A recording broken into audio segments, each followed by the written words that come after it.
Hey, it's Soul bringing to you guys the World of Warcraft. It is December 16th, and it is 9 days until Christmas. Let's get to the news. Instead of a top thing for the week, I'm just going to go with the first order of business and talk a little bit about developer communication. Over the past couple weeks, there's been a lot of chatter with developers, between players and fans, about just how the kind of communication has been going with this recent PTR, and kind of in general, it's sort of the same old song with people saying, hey, you should stop talking through Twitter, you should post on the forums more, you should try doing more interviews, you should bring back patch notes or dev water coolers, and basically have a lot more transparency. Blizzard's response has, for the most part, been, yeah, we know that it's a problem, we want to try and do it, but it's hard. And of course that doesn't fly well with a lot of players. You don't even need to go that far, just go to class forums and you'll see complaints from X spec saying, hey, Blizzard doesn't say anything, they haven't said anything in my forum in however many weeks or months. So my question is for you guys, which is why I'm kind of framing it like this. I just want to get your guys' conversation, and I'd like that, hopefully, to be the more dominant conversation that goes on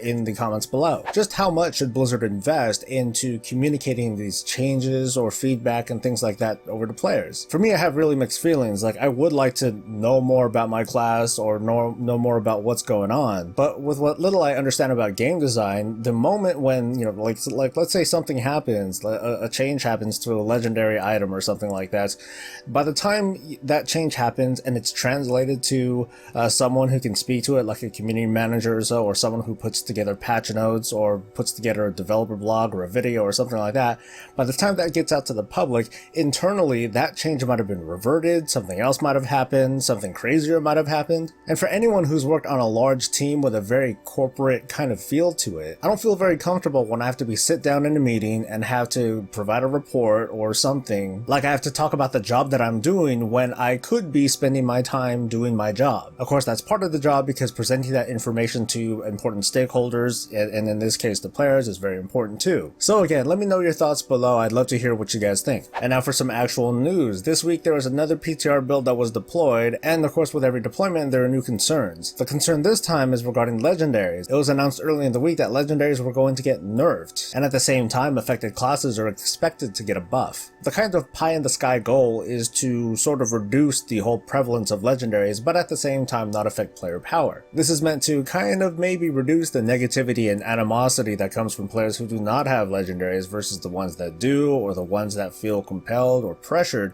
into getting their best in slot. Whether or not that's successful, and this is due to things like secondary stat changes and all the other changes that are coming in this patch, is very debatable. We're still looking at the first iteration of this new paradigm, which in my opinion is kind of coming late in the cycle, because in 1 month the Nighthold raid is launching. The Nighthold raid has a target launch date on January 17, 2017. So a little around that's when the 7.15 patch is expected to drop. So you can bet that there's a sense of urgency on Blizzard's part to get their shit together. Whether or not it's as bad as players are saying it is, well, I'll just kind of leave it up to you guys. But I'm a tank, so I don't care, thunk, hold threat, don't die, whatever. Possibly as soon as next week, and hopefully it's next week, the Trial of Valor raid is expected to get kind of a tuning pass, aka a nerf, which I find to be a little bit interesting. I know that there are sites like WoW Progress that give pretty detailed indicators as to how everyone's doing, but I'm curious as to the reasoning why Blizzard is kind of nerfing the raid. I mean, the raid has been out for a while, but it hasn't been too long. There's another raid that's incoming. We're still kind of considered in the first tier, and by tier I mean the tier sets that people are going to inevitably get from the Nighthold raid. I figure that the gear that you'll get from there is going to be kind of a natural nerf to all other previous content. At any rate, my team got Heroic Gorm down to I think 4% before the Enrage timer,